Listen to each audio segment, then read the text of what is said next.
Stop waiting. Start becoming. Welcome to Becoming with Beck, the podcast for those ready to shift their mindset, lead themselves, and manifest intentionally. If you know you're meant for more, you're in the right place. Let's begin.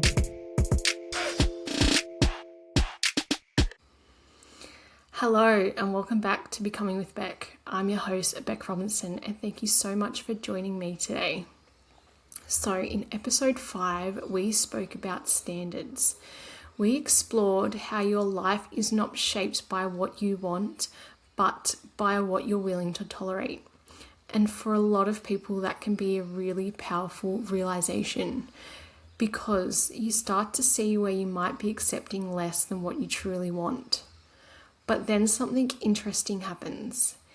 Even when you know what you want, when you've raised your standards and when you've decided you want more for your life, you still don't always follow through. You hesitate, you overthink, you pull back, and it can feel confusing because part of you wants the change, but another part of you seems to resist it. And this is where self-sabotage comes in. So today we're going to talk about something that a lot of people experience but don't always recognize in themselves. Why you get close to the life you want and then you pull yourself away from it. Because self-sabotage is often not a sign that you don't want something badly enough. It's a sign that a part of you still feels safer staying where you are. And when you understand that, you stop fighting yourself and you start learning how to lead yourself. Now, self-sabotage isn't always obvious. It doesn't always look like consciously ruining something most of the time. It's subtle. It looks like procrastinating on something that actually matters to you. Overthinking a decision until you talk yourself out of it. Starting something and not following through. Pulling back when things begin to go well. Doubting yourself before you take a step forward. And on the surface, it can look like a lack of discipline. But deeper than that, self-sabotage is often protection. Because your mind and your body are not trying to work against you. They're trying to keep you safe. Safe from rejection, from failure, from disappointment, from judgment, from being seen, or from change. And when you start understanding self-sabotage this way, it becomes less about shame and more about awareness. Self-sabotage usually isn't something about the thing in front of you. It's about what that thing represents. Growth, change, visibility, success, expansion. All of these things can feel unfamiliar, and your nervous system is wired for familiarity. Not necessarily what's best for you, but for what it recognizes. So when you start stepping into something new, a new identity, a new standard, a new level of responsibility, a new way of being, your system can interpret that as unsafe. And that's when self-sabotage shows up. Not to stop you, but to bring you back to what feels known. And this is why people can want something deeply, but still find themselves pulling back right before they receive it.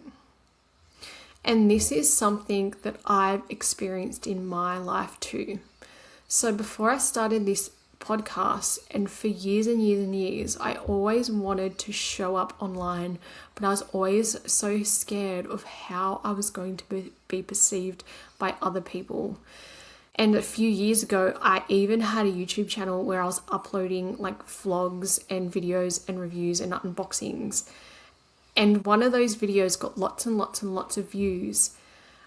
But it made me so anxious knowing that all these people saw this video. And I eventually put them on private so these videos aren't available for anyone to watch anymore. But I got in my own head and let the fear of myself being seen by other people stop me from doing what I wanted. And so I'm always constantly pushing myself. I'm always constantly rewiring my brain. I'm always constantly challenging the thoughts that I get about showing up online, recording videos, posting reels on my Instagram, this podcast, because I don't want to live in the life that I previously had. I'm ready to step forward and to move forward and to keep pushing myself because I know there's something better out there for me and I'm no longer restricting myself. That experience taught me something really important, and that's just because something feels uncomfortable doesn't mean it's wrong, because sometimes discomfort is simply a sign that you're growing. Self-sabotage is deeply connected to identity because you will always act in ways that feel consistent with who you believe you are. And underneath a lot of self-sabotage is limiting beliefs, the quiet thoughts you've repeated for so long that they started to feel true. Things like, I'm not good enough, I'm always mess things up, success is hard, money is difficult to make, or what my parents used to say, money doesn't grow on trees.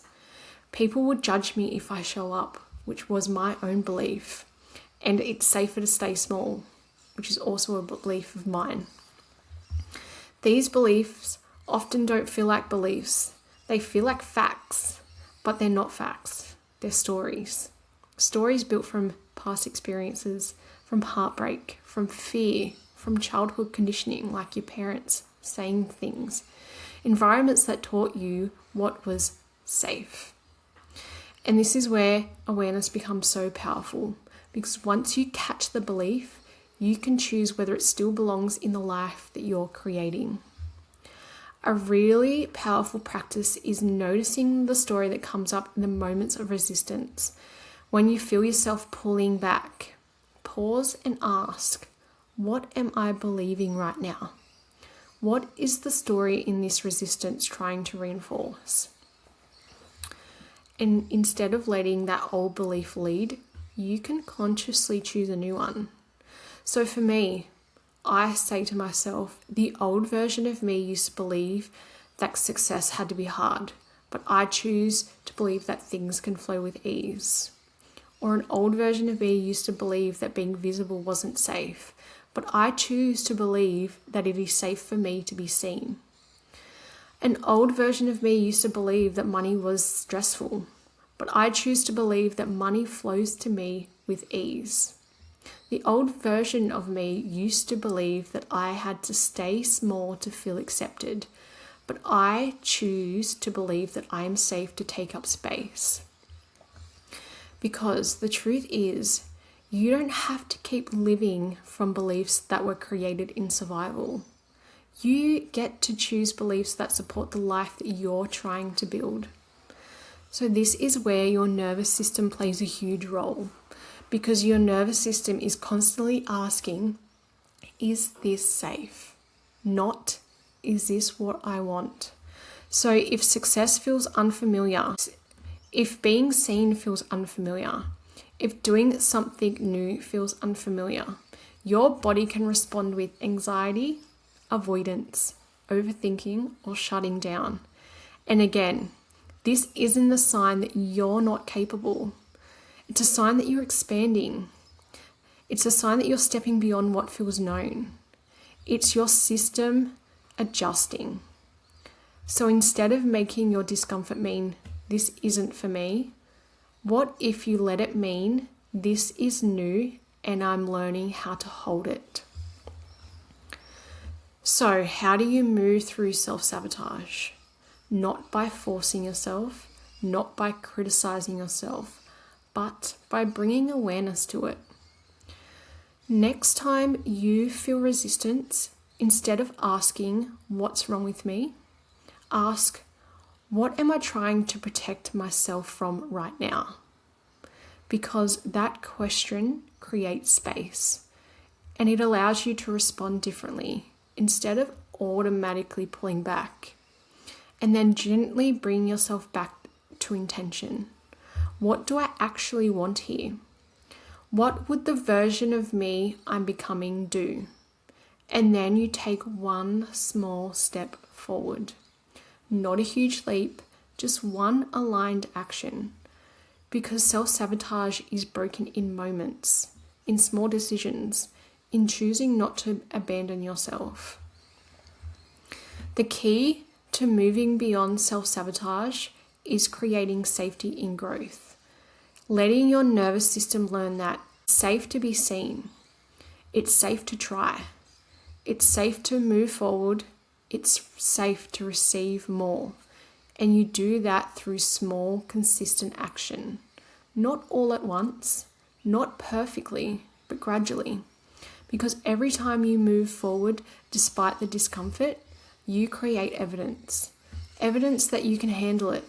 Evidence that you are capable. Evidence that this new identity is safe to hold. So I want you to reflect on this.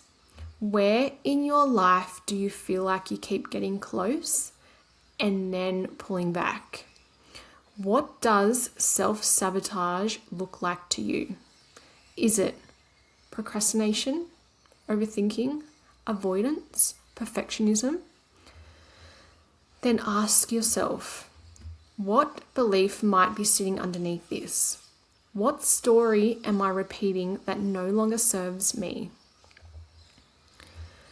And what is one new belief I could choose today that supports the version of me that I'm becoming? Self-sabotage doesn't mean that you're broken. It doesn't mean that you're incapable. It just means that there is likely a part of you that still needs safety. And healing begins when you stop making your fear the enemy and you start understanding what it's trying to protect. Because often the patterns that once kept you safe are the patterns now keeping you stuck. And growth begins the moment you decide that your fear doesn't get to lead anymore. You're not sabotaging your life. You're protecting the version of you that feels familiar. The question is, are you ready to become someone new? Now, if this is something that's resonated with you, I've created a free workbook on your identity so it gets clear on who you are, the life that you want to become, your limiting beliefs, how you can reshape your limiting beliefs and create a new belief, and then how you can continue to up-level your life. So if this is something that you would like to get your hands on, I will put a link to my website where you can access this workbook for free for you, so this can assist you on your own journey to becoming. Now, thank you so much for listening to Becoming with Beck. If this episode resonated with you, I would love to hear from you. You can find me on Instagram at Becoming with Beck. And if you are enjoying this podcast, don't forget to follow and leave a review. It really helps support my podcast and reach more people. I'll see you in the next episode. Bye.